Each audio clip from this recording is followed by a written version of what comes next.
لا يحب اللہ الجہر بالسوء من القول الا من ظلم وکان اللہ سمیعا علیما۔ کسی کی بری بات کا اعلان کرنا اللہ تعالیٰ پسند نہیں کرتا مگر مظلوم سے۔ اللہ تعالیٰ سنتا ہے اور جانتا ہے۔ اس آیہ پاک میں فرمایا گیا ہے کہ کسی کی برائی کا اعلان کرنا اللہ تعالیٰ پسند نہیں کرتا۔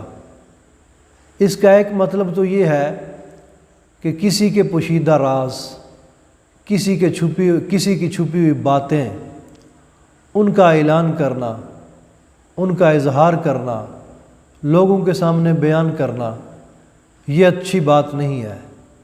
یا کسی کی غیبت کرنا، اسلام اس کو پسند نہیں کرتا۔ اس کا دوسرا مطلب یہ ہے کسی کو گالی دینا، یعنی اللہ تعالیٰ پسند نہیں کرتا کہ کوئی بندہ کسی کو گالی دے۔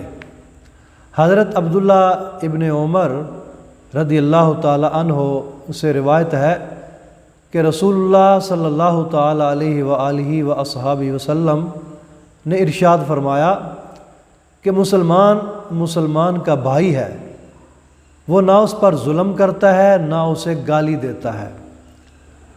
اور حضرت عبداللہ بن مسعود رضی اللہ تعالی عنہ سے روایت ہے کہ رسول اللہ صلی اللہ علیہ وآلہ وسلم نے ارشاد فرمایا کہ مسلمان کو گالی دینا فسق ہے اور مسلمان کو قتل کرنا کفر ہے، یعنی کہ جب وہ مسلمان کے قتل کو جائز سمجھے تب وہ کفر ہے، اگر جائز نہ سمجھے تو پھر وہ گناہ کبیرہ میں آئے گا۔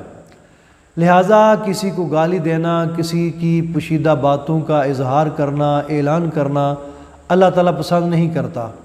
ہاں، مظلوم کو اجازت دی گئی ہے کہ جس پر ظلم ہوا ہے وہ اپنی داستان غم سنا سکتا ہے، وہ ظلم کی کہانی سنا سکتا ہے، وہ ظالم کے متعلق کہہ سکتا ہے کہ مجھ پر اس نے ظلم کیا ہے، اس نے میری فلاں چیز چوری کی ہے، وہ غاصب ہے، یا عدالت میں کھڑے ہو کے اس کے متعلق بتا سکتا ہے۔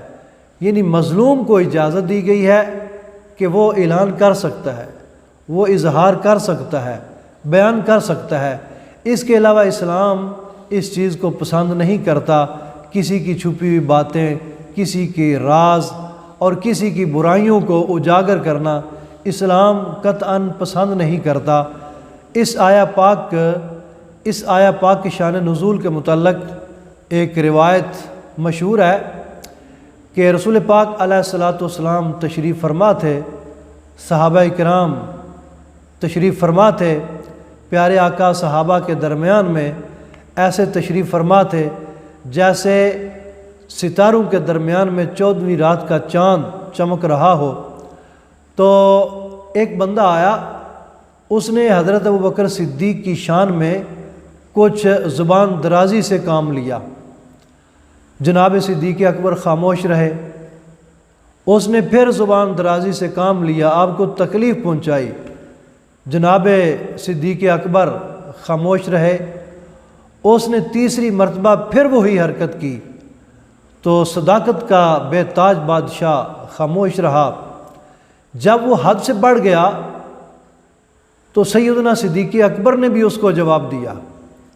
رسول پاک علیہ الصلاۃ والسلام اٹھ کر روانہ ہونے لگے تو سیدنا صدیق اکبر عرض کرتے ہیں، یا رسول اللہ، یہ مجھے برا بھلا کہتا رہا، زبان درازی کرتا رہا، آپ نے غصہ نہیں کیا، اٹھ کر نہیں گئے، تو اب میں نے ایک ہی مرتبہ جواب دیا ہے تو آپ اٹھ کر جانا چاہتے ہیں، وجہ کیا ہے میرے پیارے آقا؟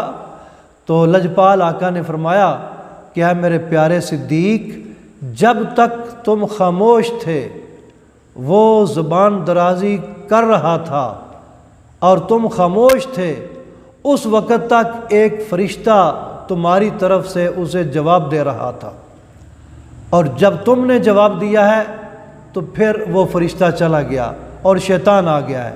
تو جہاں شیطان ہوتا ہے میں وہاں سے چلا جاتا ہوں۔